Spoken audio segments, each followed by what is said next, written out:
आप सभी माताओं बहनों को हमारी तरफ से जितिया की हार्दिक शुभकामनाएं। प्रिय माताओं, आज के इस पावन अवसर पर हम सुनेंगे जीवित बंधन की कहानी। वैसे तो जितिया व्रत विशेष रूप से संतान की लंबी आयु, उत्तम स्वास्थ्य और उनके सुखद भविष्य की कामना से रखा जाता है। शास्त्रों में कहा गया है कि जो भी माता श्रद्धा और भक्ति से इस व्रत को करती हैं, उनकी संतान की रक्षा स्वयं भगवान श्री कृष्ण करते हैं। इस कारण इस व्रत का महत्व अनोखा और बहुत ही अद्भुत माना गया है। प्रिय माताओं बहनों, इस व्रत को जीवित पुत्रिका व्रत भी कहा जाता है। बिहार, झारखंड, उत्तर प्रदेश और नेपाल के तराई क्षेत्र सहित पूरे पूर्वांचल में यह पर्व बहुत ही उत्साह और आस्था के साथ मनाया जाता। कहते हैं कि महाभारत के युद्ध के दौरान जब अश्वत्थामा ने क्रोध में आकर अभिमन्यु की पत्नी उत्तरा के गर्भ में पल रहे शिशु पर ब्रह्मास्त्र प्रहार कर दिया था, तब गर्भस्थ शिशु का जीवन संकट में पड़ गया था। उसी समय भगवान श्री कृष्ण ने अपनी दिव्य शक्ति से उस शिशु की रक्षा की और उसे पुनः जीवन दिया और यही बालक आगे चलकर परीक्षित कहलाया।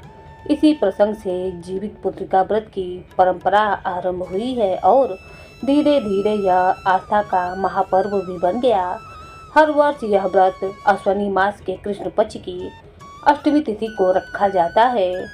संयोग यह भी है कि इसी दिन पितृपक्ष की अष्टमी का श्राद्ध भी संपन्न होता है और इस व्रत में भगवान गणेश, माता पार्वती और भगवान शिव की पूजा का भी विशेष रूप से महत्व है। प्रथा है कि पूजा का समय प्रदोष काल में सबसे सर्वश्रेष्ठ माना गया है। यदि किसी कारणवश पूजा प्रदोष काल में ना कर पाए तो इस बात का अवश्य ही ध्यान रखें कि पूजा के समय राहु काल ना हो।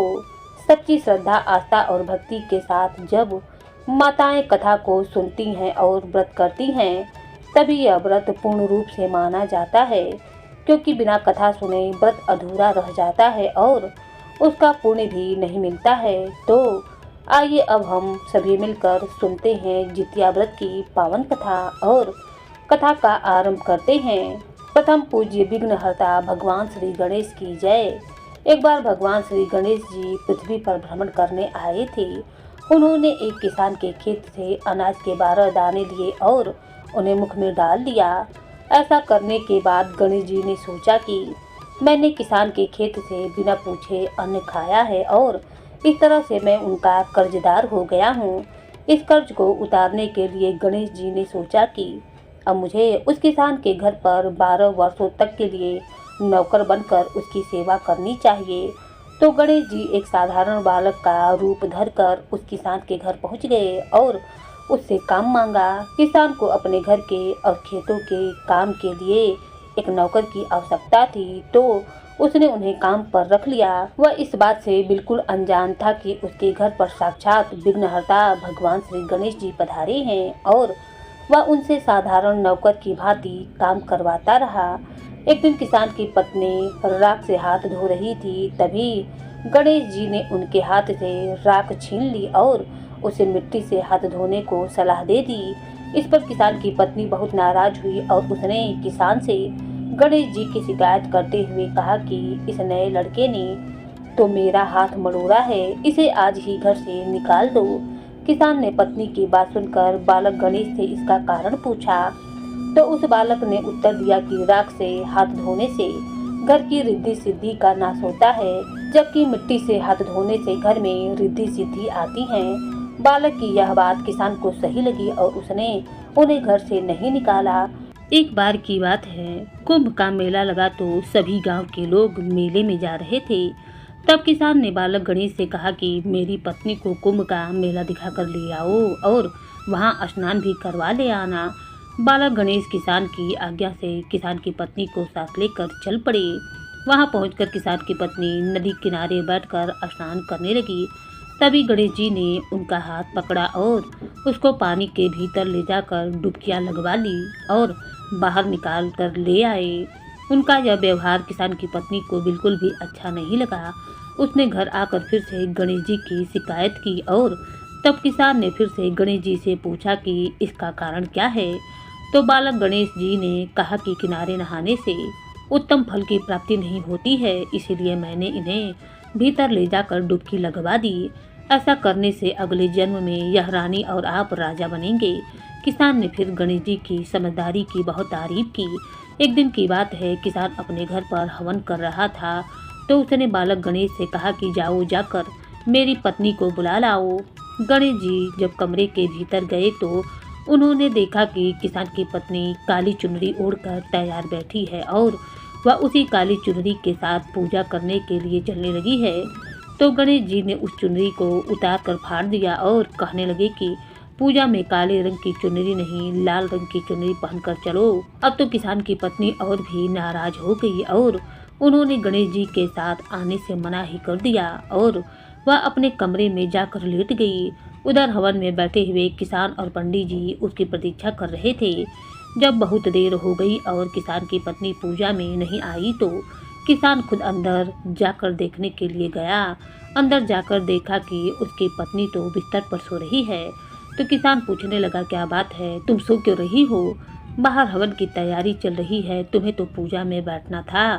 तब किसान की पत्नी जो गुस्से में भरी बैठी थी कहने लगी, मैं तुमसे कहती हूँ आज ही इस नौकर को घर से बाहर निकालो। किसान ने पूछा, ऐसा क्या हो गया? तब वह बोली कि आज तो इसने हद ही कर दी, इसने तो आज मेरी चुनरी ही फाड़ दी। अब तो किसान ने गणेश जी को बुलाकर बहुत डांटा और कहा कि तुम बहुत बदमाश आदमी हो और कहा कि तुम बहुत बदमाशी करते हो, मेरी पत्नी के साथ ऐसा मत किया करो। तब गणेश जी कहने लगे कि पूजा पाठ में काले रंग का वस्त्र नहीं पहनते हैं, इसीलिए मैंने तो इनसे सिर्फ लाल वस्त्र पहनने को कहा था और यह भी कहा था कि काला वस्त्र पहनकर पूजा में बैठने से कोई भी शुभ काम सफल नहीं होता। तब किसान ने सोचा कि गणेश जी हैं तो समझदार। फिर ऐसा करते करते कई दिन व्यतीत हो गए। एक दिन किसान के घर पर गणेश भगवान की पूजा थी। अब पंडित जी ने किसान से कहा कि वह गणेश जी की मूर्ति लाना तो भूल गए, अब क्या करेंगे? तभी वहाँ पर खड़े हुए बालक गणेश ने कहा कि क्यों ना मुझे ही मूर्ति बनाकर विराजमान कर लो और आपकी पूजा भी सफल हो जाएगी और सारे काम भी सफल हो जाएंगे। अब तो बालक गणेश की यह बात सुनकर किसान को बड़ा गुस्सा आया और वह कहने लगा कि अब तक तो तुम मेरी पत्नी से ही मजाक करते थे, वहाँ तक तो ठीक था, लेकिन अब तो तुम मुझसे भी मजाक करने लगे हो और तुम होते एक नौकर हो और बात कर रहे हो पूजा में मूर्ति रूप में विराजमान होने की। तब बालक बने गणेश जी बोले कि मैं मजाक नहीं कर रहा हूँ, मैं तो सच कह रहा हूँ। और ऐसा कहते ही विघ्नहर्ता भगवान श्री गणेश जी अपने असली रूप में प्रकट हो गए। अब क्या था, किसान और उसकी पत्नी तो देखते ही रह गए और वे उनके चरणों में नतमस्तक होकर गिर पड़े। फिर तो उन्होंने गणेश जी की पूजा शुरू की और पूजा समाप्त होते ही जैसे ही किसान और उसकी पत्नी उनसे क्षमा मांगने लगे, तभी गणेश जी वहाँ देखते ही देखते अंतर्ध्यान हो गए। अब तो किसान और उसकी पत्नी को बड़ा ही पश्चाताप होने लगा कि इतने वर्षों तक गणेश जी हमारे पास रहे और हमें यह भी पता नहीं चला कि अनजाने में हमने उनसे कितना काम करवाया। ऐसा सोच सोच कर वे दोनों बहुत दुखी हो गए।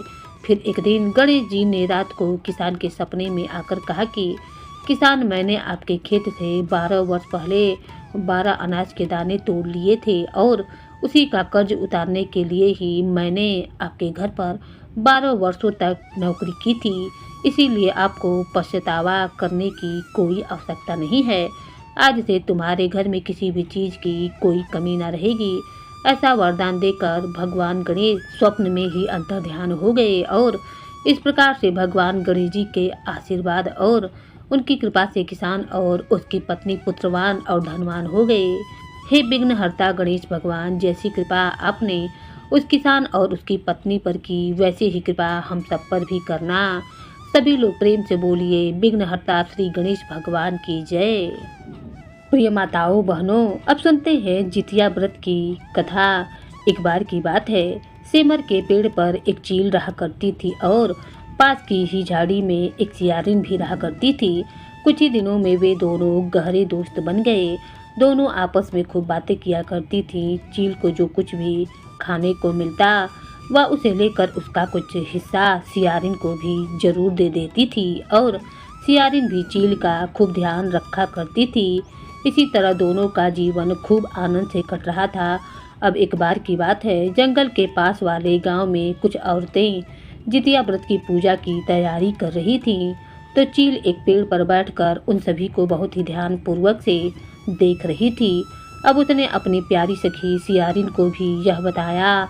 तो यह सुनकर दोनों की इच्छा हुई कि चलो वहाँ पर जाकर देखते हैं कि वहाँ पर महिलाएं क्या कर रही हैं। और यही सोचकर वे दोनों सहेलियाँ वहाँ पर पहुँच गईं और ध्यान से उन महिलाओं को देखने लगीं कि कैसे पूजा पाठ की जा रही है और इसके बाद में व्रत कथा कही और सुनी जा रही है। सारे पूजा पाठ को उन दोनों ने बड़े ही गौर से देखा, श्रद्धा पूर्वक देखा और कथा को भी सुना। बाद में चील और सियारिन दोनों ने निश्चय किया कि अब हम भी इस व्रत को करेंगे और ऐसा निश्चय करके सियारिन और चील ने व्रत रख लिया। बड़ी ही निष्ठा और लगन से उन दोनों ने इस व्रत को शुरू किया, क्योंकि जितिया व्रत को निराहार और निर्जल रखा जाता है। तो वह दोनों भी भूखी और प्यासी इस व्रत को रख रही थीं और मंगल कामना करते हुए आपस में चर्चा भी कर रही थीं। इस तरह आधा दिन बीत गया, मगर रात होते होते सियारिन को बहुत तेज की भूख और प्यास भी लगने लगी। अब जब उससे भूख बर्दाश्त न हुई तो वह पास के शमशान में पहुंच गई और वहां पर पड़े हुए मांस और हड्डियां खाने लगी। जैसे ही वह हड्डी चबा रही थी तो कड़कड़ की आवाज़ हुई। चील ने पूछा कि सियारिन, यह कड़कड़ की आवाज़ कहाँ से आ रही है? सियारिन बोली कि बहन, भूख के मारे मेरे पेट में गुड़गुड़ाहट हो रही है। लेकिन चील को पता चल गया था कि वह झूठ बोल रही है और हड्डियां खा रही है और उसने व्रत बीच में ही अधूरा छोड़ दिया है। तब चील ने सियारिन को खूब डांटा कि जब व्रत नहीं रख सकती थी तो फिर संकल्प ही क्यों लिया था, और अगर संकल्प ले भी लिया था तो फिर भला एक दिन अगर खाना ना खाती तो एक रात में क्या बिगड़ जाता। चील की ऐसी डांट और फटकार सुनकर बेचारी सियारिन शर्मा गई और चील से क्षमा मांगने लगी। लेकिन अब भला हो भी क्या सकता था, उसका व्रत तो भंग हो चुका था। क्षमा मांगने से भी क्या फायदा होता। इधर चील ने तो रात भर भूखे रहकर अपने व्रत को श्रद्धा पूर्वक पूरा कर लिया था और वह फिर पूरी श्रद्धा से हर वर्ष जितिया व्रत को करती रही। समय आने पर चील और सियारिन दोनों की मृत्यु हो गई। अगले जन्म में दोनों ने ही मनुष्य रूप में राजकुमारी बनकर एक ही घर में जन्म लिया। महल में सियारिन तो बड़ी बहन बनी और चील उसकी छोटी बहन। समय के साथ वे दोनों बहनें सयानी हो गईं तो राजा को उनके विवाह की चिंता हुई और फिर सियारिन का विवाह तो एक राजकुमार से कर दिया गया, जबकि छोटी बहन जो चील थी उसका विवाह राज्य के मंत्री के पुत्र के साथ हो गया।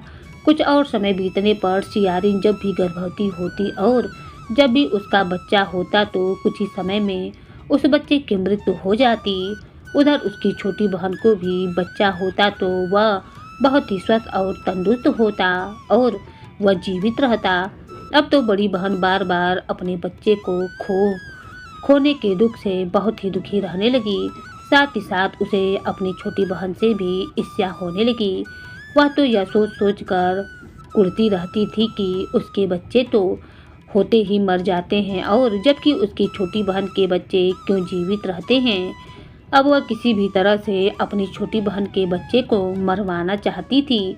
तो उसने एक बार कुटिल चाल चलकर अपनी छोटी बहन के बच्चे के सिर कटवाकर उसे एक डिब्बे में बंद कर दिया और यही सोचकर बहुत ही खुश हुई कि अब तो मेरी छोटी बहन भी मेरी जैसी हो गई।